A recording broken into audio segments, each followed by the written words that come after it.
Hello lovely readers, this is part 1 of my March reading wrap-up. In this video, I'll talk about all the science fiction and fantasy novels that I read this month, and then in the following video, I will talk about all the other books, which were mostly comics. So in this video, I'll talk about these novels in mostly preference order from my least favorite finished read and leading up to my favorite read of the month. First, let's talk about Smokeeaters by Grisby. Now this book is set in a world where dragons have destroyed most places, and so humanity bunches together into these isolated city-states that are just easier to protect because they are smaller square footage, and so they're jammed in these areas, and these places have firefighters as their last line of defense against keeping serious dragon damage at bay.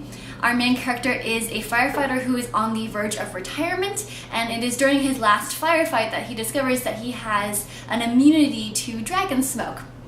Because of this ability, he's immediately press-ganged into joining the Smokeeaters, who are a sort of secretive dragon-fighting force where they go toe-to-toe against these dragons. And the book, it is non-stop action. Though it doesn't really have the benefit of good character development. Like, I just didn't get into any of the main characters, and the women characters, they were sideline pieces. The book and the main character weren't aware, woke enough to treat the women with as much respect as they probably deserved. Also, this main character is an older protagonist. However, he actually just acts like a 40-year-old running around. He kind of occasionally waves the "I'm a senior citizen" card when it suits him, but I was really looking forward to this being about an older protagonist, but it's not really.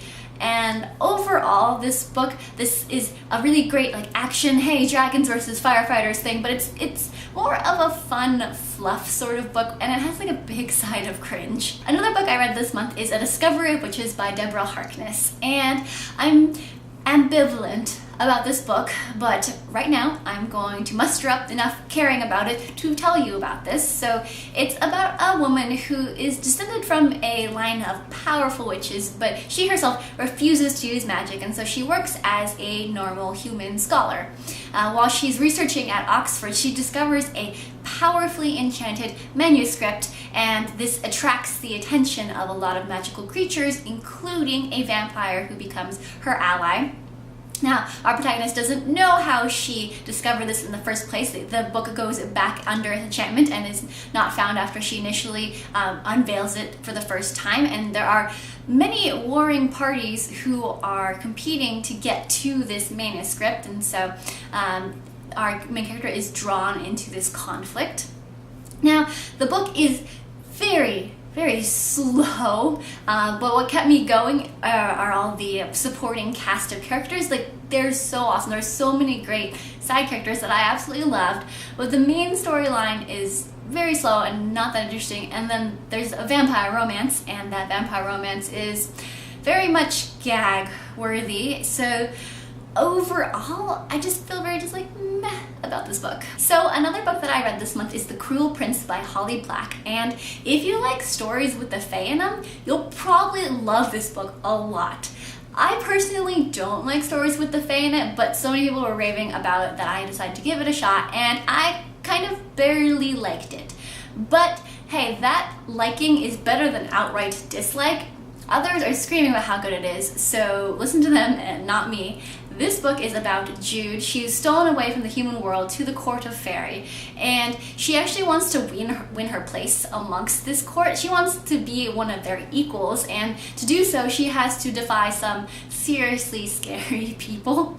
There's a lot of intrigue and deception in this book, and best of all, there's this really great strategy that comes into play at the end of the story. And the characters, they are like complicated and morally dubious. They're the morally ambiguous kind of characters that you will probably love and then hate and then ultimately adore.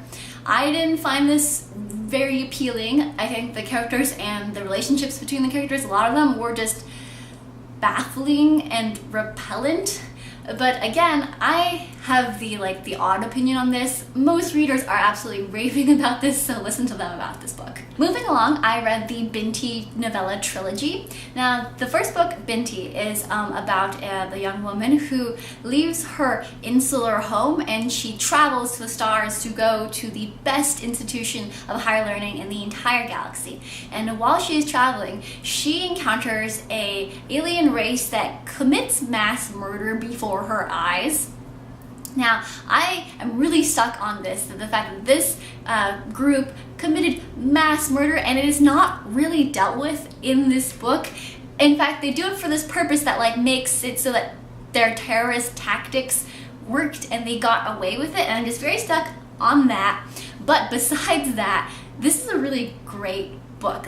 It's really brilliantly executed. Binti and her world, they immediately came to just stunning life on the page, and so this is a pretty good novella besides that part that I really stuck on. The second book in this series is Binti Home, and in this one, Binti is dealing with PTSD, a lot of other mental problems, and so she decides to go home and to go on a pilgrimage to cleanse herself. And she goes back and she's just very conflicted. She has a lot going on with her kind of cultural expectations from her home and all of the mental things she's dealing with. We really are get deeper into her head in this second book of this series. And it really doesn't help that Binti is not very good at communicating, even the parts that she's not conflicted about. There are parts that she's not torn about and she can't really communicate herself that well, so we spend a lot of time in her head in the second book. And what I'll say about this is that the series continues to develop in a really interesting way. It's really well written, and Binti and her world continue to just draw me into the story. Now, the last book of this trilogy is The Night Masquerade, and in this one we have these two races who have an ancient rivalry, and there's new conflict starting between them, and Binti is trying to bring harmony to the situation. And what I really loved about this last installment is that the ways that Binti comes to terms with her anger. Nnedi Okorafor, the author of this series, is my favorite author for dealing with the theme of anger, and so this really comes through. So overall for this trilogy, I'd say the plotting is okay, but what really shines is the writing and the world building and the development of Binti herself. Binti and her world, it just drew me in the whole way through, and so this series is kind of uneven, but I think ultimately very much worth reading. This month I also read ThePhilosophers Light by Tom Miller, and this book is set in an alternate history world where we have a fantastical World War I era US. Our main character, Robert, he practices empirical philosophy. And this is honestly magic disguised as science, but in the world, it is a branch of science that is also one that is firmly female-dominated. And Robert, his dream is to fly in the Great War as one of the elite flying rescue and evacuation service, and he would be the first male to ever do so. We spend the bulk of this book at Radcliffe College, where Robert studies amongst formidable women, and most of whom are reluctant to endure his presence, and many of them are outright hostile towards him. So, of note, the gender issue could have just so very easily been mishandled, but the author does a commendable job of dealing with this. And the experience that Robert has of going to college, studying what is essentially magic, is very reminiscent of Lev Grossman's The Magicians, but it is significantly less emo and actually a little bit more entertaining. Overall, this is a well-paced tale that mixes real history and fantasy / arcane science, and it's a really solid start to this series. I also finished a couple of trilogies this month.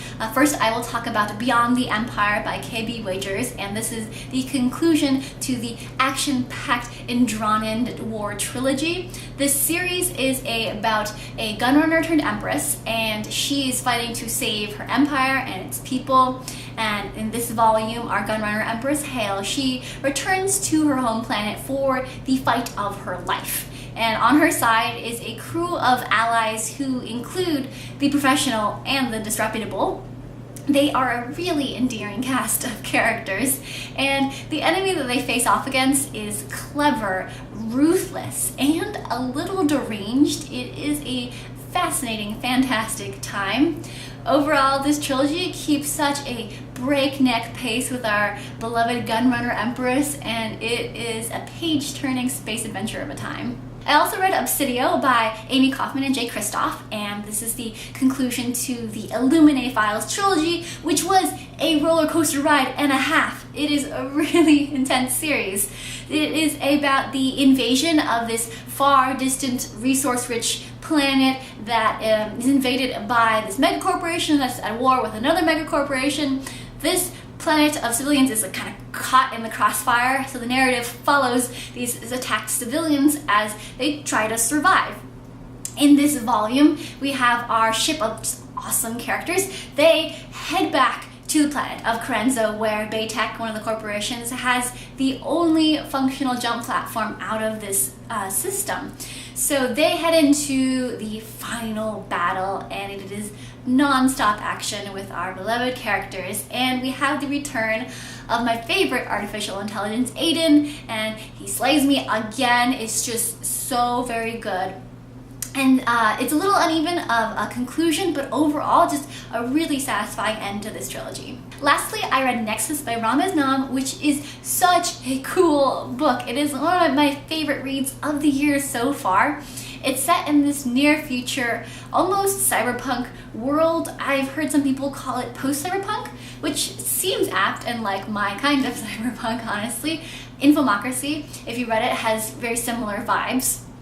So we have this drug, Nexus. It's an experimental nanodrug that links Nexus users' minds together, and the main character, a young genius scientist named Cade, is working to improve Nexus in ways that he thinks will be just so great for humanity, and he believes that it'll do more good than evil despite how it could be exploited. He's such a good-hearted young man that he really does believe that humanity will use Nexus for more peaceful than not purposes.